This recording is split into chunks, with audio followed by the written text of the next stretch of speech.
Welcome back to the channel. Today I'm going to show you the basics of assembling and using the Freud 6-inch Super Dado Stack. In a bit I'll be making my first cuts with it, so stick around, we'll see how well it performs. Also, at the end of the video I'll be talking briefly about a common problem when cutting wider dados. And that is that on some table saws the arbors aren't long enough to use the arbor washer when stacking dado blades wider than 1/2 inch. So stick around for that. The research that I did on this dado stack says that it gives you very clean and precise cuts with completely flat bottom grooves. That's due to its having 20 teeth on the 2 outer blades, along with having 4 cutters on its chipper blades instead of just 2 like some other sets. Freud dado sets are also known for their quality and durability. I bought mine for making dado and rabbet joints on a custom closet shelving project that I'm working on. This dado set comes with the 2 outer blades, 4 1/8-inch chippers, 1 3/32 chipper, and 1 1/16 chipper. It also comes with 10 shims, ranging in thickness from 4 1/1000ths of an inch to 16 1/1000ths of an inch. Dado sets usually come with printed charts like the ones in this set that show you what combination of chippers and shims to use for what size of common dimensions. A nice feature of this dado set is that 20 of these combinations don't require using shims. To get the right thickness for the dado stack, it helps to stack it right next to a piece of the wood that you're working with. You can always use calipers to measure the exact thickness of the wood, since the actual thickness is always going to be less than the nominal thickness. As you can see here, this piece of birch 3/4 inch plywood is actually 0.729 of an inch. I'm going to start by using the suggested combination on the charts. And then I'll compare the stack height to the wood. You can always make any adjustments that you need after making some test cuts. When stacking, you always want to have the printed side of the 2 outer blades facing the outside.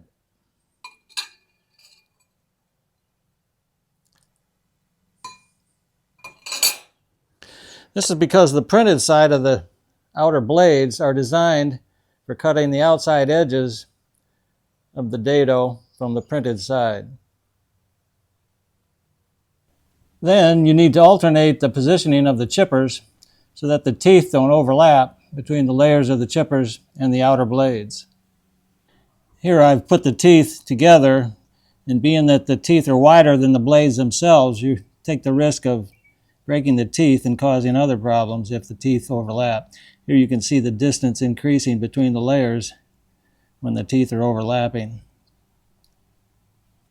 Just as important, you need to align all the teeth on the outer blades and the chippers so they face towards the front of the saw, which is in the direction of the cut. Don't forget that you're going to need a new throat plate to accommodate your dado stack, unless you're going to cut in your old one to make it fit. I bought a couple melamine 0 clearance throat plates that can be cut to any width that you need, and they have the same adjustments as the other throat plate that I bought for the single 0 clearance. Just clamp the throat plate down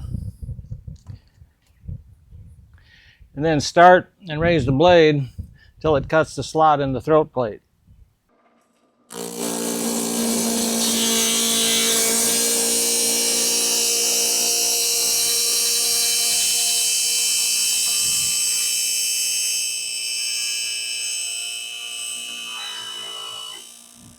I'll set my dado stack to 3/16 of an inch, which is the height that I'll be cutting on my shelving project. So let's give it a try with some 3/4 inch scrap that I have left over from my project.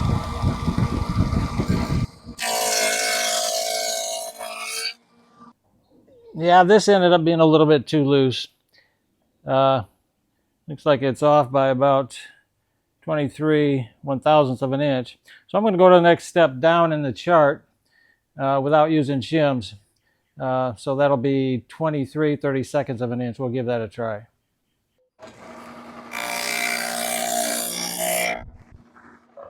Okay, 23/32 was a little too tight, so I added a shim, and we'll see if that works.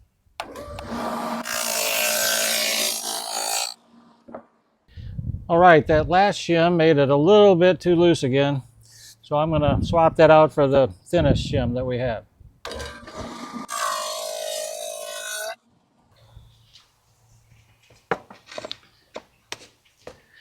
Looks like 4 times a charm. Now I've got the right combination to work on my shelving project.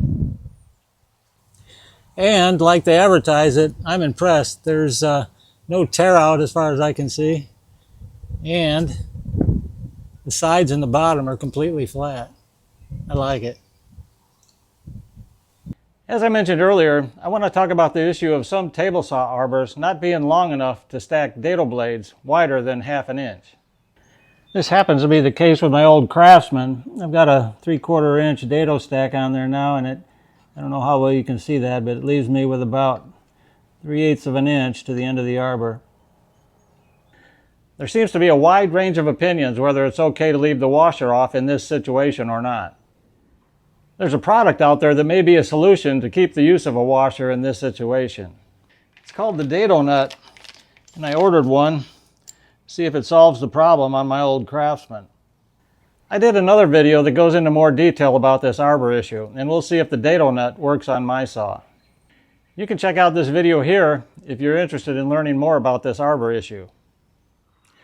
So if you found the video helpful, don't forget to give it a like and hit that subscribe button for more content like this. Thanks for watching, and we'll see you next time.